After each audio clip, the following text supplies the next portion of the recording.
ከአዲስ አበባ ናይሮቢ፣ ከናይሮቢ ሞምባሳ በ80 ሺህ ብር ብቻ እንዴት ተዝናንታችሁ መምጣት እንደምትችሉ በዚህ ቪዲዮ እንመለከታለን። ይህ ዘ ቱር 360 ነው። ሰብስክራይብ ያርጉ። ጉዟችን በባስ ስለሆነ መነሻችን አዲስ አበባ ላምበረት መናኸሪያ ነው። ባስ ቲኬቱን በአካል በእነዚህ ላምበረት መናኸሪያው ፊት ለፊት ያሉት ቲኬት ኦፊሶች ላይ ማግኘት ትችላላችሁ። የመጀመሪያው ቀን ጉዞ መድረሻችን የሚሆነው የኢትዮጵያና የኬንያ ድንበር በሆነችው ሞያሌ ከተማ ነው። ስለዚህ ባስ ቲኬቱን የምትገዙት ከአዲስ አበባ ሞያሌ የሚለው ነው ማለት ነው። የቲኬቱ ዋጋ እኔ በሄድኩበት ወቅት ማለትም በረመዳን ጾም ውስጥ ስለነበረ 2900 ብር ሲሆን አሁን ባለው በነዳጅ እጥረት ግን ትንሽ ጨምሯል የሚል ነገር ሰምቻለሁ። ከአዲስ አበባ የወጣነው ሌሊት 11 ሰዓት ቢሆንም ሻንጣችሁን ለማስገባትና ሌሎች ነገሮችን ለመጨረስ ሌሊት 9 ሰዓት መናኸሪያ መድረስ አለባችሁ። በሰዓቱ ለመድረስና ላለማርፈድ እዛው አካባቢ የሚገኙ ሆቴሎች ከ1600 እስከ 2500 ብር ድረስ ከፍላችሁ ማደር ትችላላችሁ፣ ወይም በሰዓቱ እንዲያደርሳችሁ ራይድ መጠቀም አለባችሁ። መጀመሪያ ሞያሌ የምንሄደው ቀጥታ ከአዲስ አበባ ኬንያ ናይሮቢ ባስ ስለሌለ እና ሞያሌ ከተማ ማደር ግድ ስለሆነብን ነው። ምክንያቱም ኬንያ ቪዛ ኦን አራይቫል ነው ለኢትዮጵያኖች የምትሰጠው። ይህንን ፕሮሰስ ለማድረግ ደግሞ ቀን ላይ ነው ፕሮሰስ ማድረግ የሚጠበቅብን። እኛ ደግሞ የምንደርሰው ማታ ስለሆነ ግዴታ አድረን በጠዋት ነው ፕሮሰስ የምናደርገው ማለት ነው።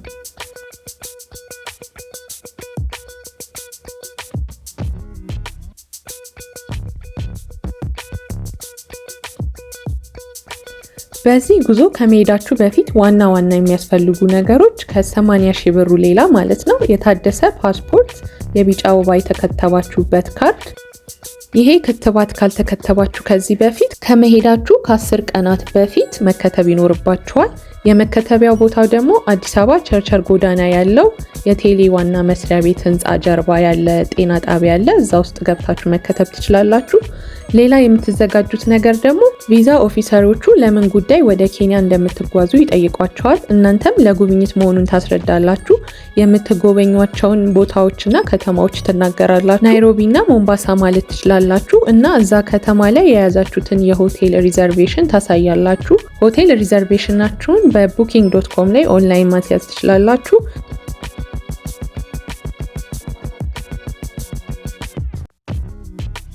ሌላ የሚጠይቋችሁ ምን እንደምትሰሩ ነው። ተቀጣሪ ከሆናችሁ የመስሪያ ቤታችሁ ሊቭ የወጣችሁበት ወይም እረፍት የወጣችሁበትን ደብዳቤ ታሳያላችሁ። ተቀጣሪ ካልሆናችሁ ደግሞ ቢዝነስ ላይሰንሳችሁን ታሳያላችሁ። በተጨማሪ ሌላ ዶክመንቶች ልክ እንደ ትራቨል ሂስትሪ ወይም የሌላ ሀገር ቪዛ ካላችሁ ማሳየት ትችላላችሁ።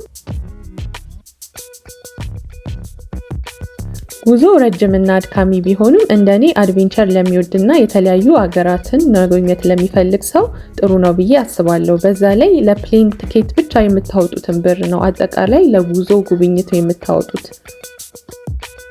በዚህ የመጀመሪያ ቀን ጉዞ ብቻ ሌሊት 11 ሰዓት ከአዲስ አበባ ተነስተን ማታ 2 ሰዓት ነው ሞያሌ የገባ ነው። ይህ ማለት ወደ 15 ሰዓታት ተጉዞናል። ያ ደግሞ ለአንዳንድ ሰው አድካሚ ስለሚሆን ይህን አውቃችሁ ተጓዙ ማለት እፈልጋለሁ። እኔ የሄድኩት በሰላም ባስ ነበር። በየመሃሉ ለሽንትና ለእረፍት መንገድ ላይ ያስወርዷችኋል። በተጨማሪም ባስ ውስጥ እንደ ስናክ ብስኩትና ውሃ ይሰጧችኋል። ሌሊት ስለተነሳን ባሱ ውስጡን አላሳየዋችሁም። ውስጡ ይሄን ይመስላል። ንጹህና ምቹ ነው። ምሳችንን የበላነው ያቤሎ የምትባል ከተማ ውስጥ ነው። ጾም ስለነበር ያዘዝነው አንድ በየአይነት፣ አንድ ተጋቢኖና 1 ሊትር ውሃ ነበር። የከፈልነውም አጠቃላይ 600 ብር ነው። በዚህ ጉዞ ላይ ሌላ ማወቅ ያለባችሁ ነገር በየኬላው ላይ ከፍተኛ ፍተሻ አለ። ወርዳችሁ ተፈተሹ ትባላላችሁ። ስለዚህ መታወቂያ መያዝ እንዳትረሱ።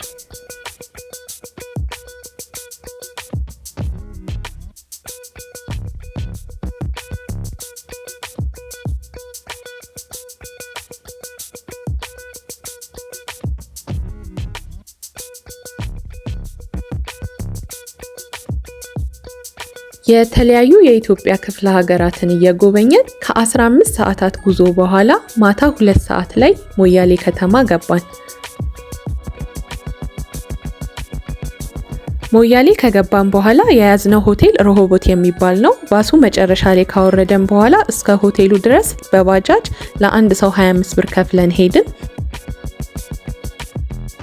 በከተማ ውስጥ ሌሎች ሆቴሎች ቢኖሩም ይህንን ሆቴል የመረጥንበት ምክንያት በቀጣይ ቀን ጠዋት የኬንያ ቪዛችንን ፕሮሰስ ለማድረግ ኢሚግሬሽን ኦፊስ ስለምንሄድ ከሁሉም ሆቴሎች ቅርብና ከሌሎቹ አንጻር ንጹህ ሆኖ ስላገኘ ነው ይህንን መርጠናል። ዋጋውም 1000 ብር ነበር። ሞያሌ ከመሄዳችሁ በፊት ሆቴሉን ማስያዝ ከፈለጋችሁ እና ሌላ መረጃዎች መጠየቅ ከፈለጋችሁ የፌስቡክ ገጽን እዚህ ላይ አስቀምጬላችኋለሁ። ፎሎ በማድረግ ጥያቄያችሁን ላኩልኝ፣ እመልሳለሁ።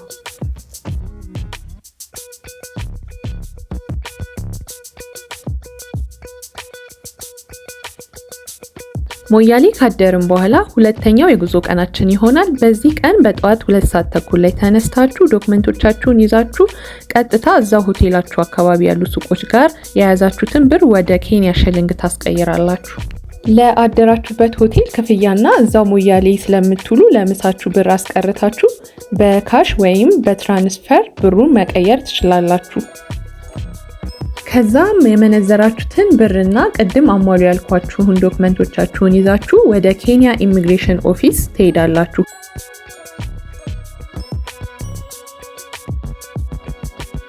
ይህ የኢሚግሬሽን ኦፊስ ከሆቴሉ የ3 ደቂቃ መንገድ ስለሆነ የምትሄዱት ወክ አድርጋችሁ ነው። እዚህ ቦታ መድረስ ስለማይቻል አልቀረጽኩትም፣ ግን የኢትዮጵያና የኬንያ ኢሚግሬሽን ኦፊስ ጎን ለጎን ስለሆነ የኬንያው የትኛው ነው እንደሆነ ብትጠይቁ ማንኛውም ሰው ይነግሯችኋል።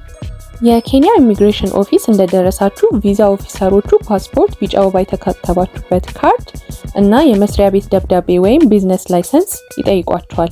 ከዛ ለሄልዝ ወይም ለጤና ብለው 1000 የኬንያ ሽልንግ ያስከፍሏችኋል። በተጨማሪም ለፖሊስ ጥበቃ ብለው 2000 ሽልንግ ያስከፍላሉ። አጠቃላይ 3000 ሽልንግ ማለት ነው።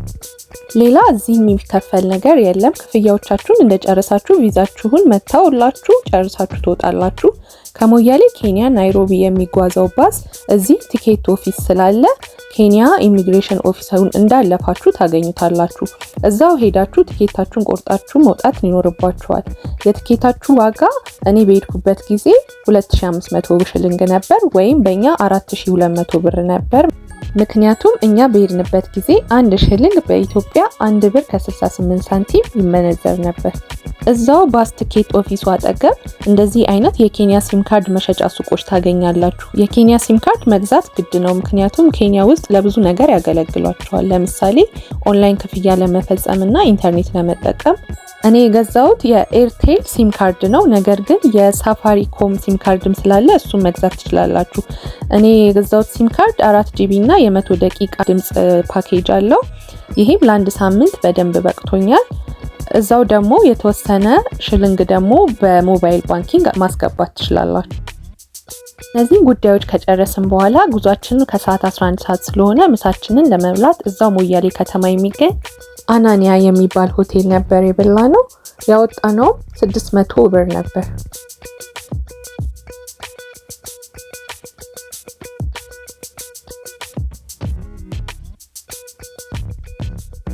ከሰዓት 10 ተኩል ሲሆን ወደ ባሳችን ሄድን። ባሳችን ሞያሌ ስታር ይባላል። ከዛም 11 ሰዓት ላይ ኢትዮጵያን ተሰናብተን ወደ ኬንያ ጉዞ ጀመርን።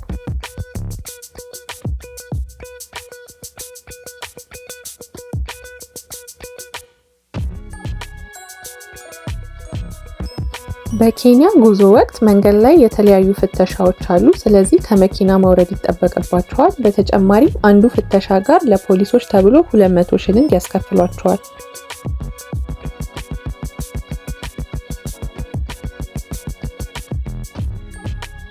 ጉዞው ከተጀመረ ከትንሽ ሰዓታት በኋላ ጉዞው ያው የሌሊት ስለሆነ መንገዱ ይጨልማል። መሀል ላይ ግን ለእረፍትና ለምሳ ብለው ያስወርዷቸዋል። እኔም ይሄንን ማንጎ ጁስ ጠጥቻለሁ።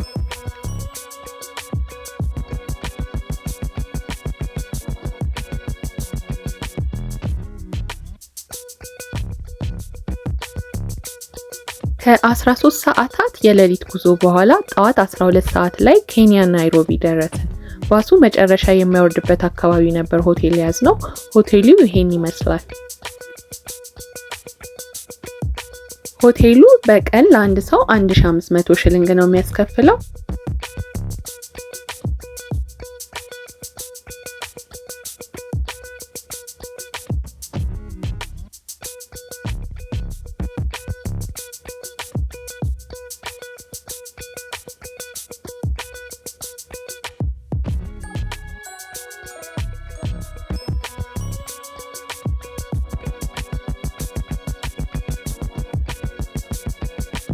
ከዛ ሩም ገብተን ትንሽ ካረፍን በኋላ እዛው አካባቢ የሚገኝ አዲስ ሬስቶራንት የሚባል የኢትዮጵያ ሬስቶራንት ሄድን።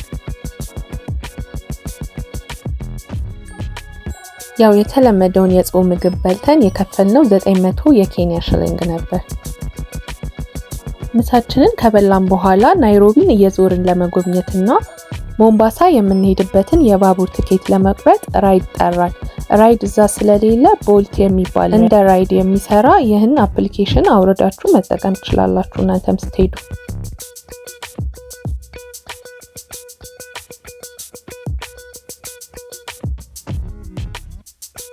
እንደኔ ሞምባሳ ለመሄድ ካሰባችሁ ኬንያ ልክ እንደገባችሁ ናይሮቢ ማለት ነው ወዲያውኑ የሞምባሳን የትሬን ቲኬት ወይም የባቡር ቲኬት ብትቆርጡ ጥሩ ነው ብዬ አስባለሁ። ምክንያቱም ብዙ ጊዜ ሞልቷል ስለሚሉ ቶሎ መቅረጡ ለእናንተ ጥቅም አለው ማለት ነው።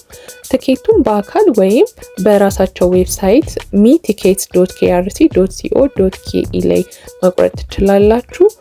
2 የባቡር ስቴሽኖች ስላላቸው እናንተ የምትሄዱት ማዳራካ ኤክስፕረስ የሚባለው ነው። ከናይሮቢ ሞምባሳ የባቡራችንን ቲኬት በ1500 ሽሊንግ ከገዛም በኋላ ትሬን ስቴሽኑን ጎብኝተን ወጥ ልክ እንደወጣንም ቀጥታ የሄድነው ኡሁሩ ፓርክ የሚባልን ቦታ ለመጎብኘት። እዚህ ፓርክ ውስጥ ከተዝናናን በኋላ የመጀመሪያ ቀን የናይሮቢ ጉብኝታችንን ጨርሰን ወደ ሆቴላችን ተመለስን። አጠቃላይ በዚህ የመጀመሪያ ቀን ለቦልት ወይም ለራይድ ጉዞዎች ያወጣነው 2700 የኬንያ ሽሊንግ ነው። መጀመሪያው ቀን የናይሮቢ ውሎ ይሄን ይመስል ነበር። በሁለተኛው ቀን እቃ መግዛት ስለፈለግን BBS ሞል ሄድን። ይህ ሞል በምስራቅ አፍሪካ አንደኛ ነው የሚባለው።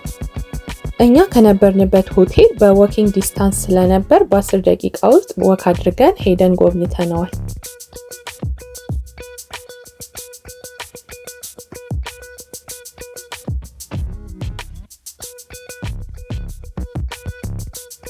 ከዛም ምሳችንን ለመብላት ሞሉ መጨረሻ ፍሎር ላይ ያለው ፉድ ኮርት መሄድ ነበረብን። እዛም ሄደን በላን። ይህ በደንብ ለ3 ሰው ይበቃል። ያወጣነው 1890 ሽሊንግ ነው።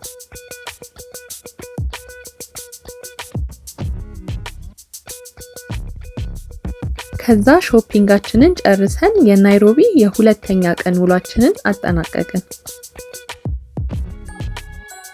ከአዲስ አበባ ኬንያ የባስ ጉዞ እና የናይሮቢ ቆይታችን ይህን ይመስል ነበር።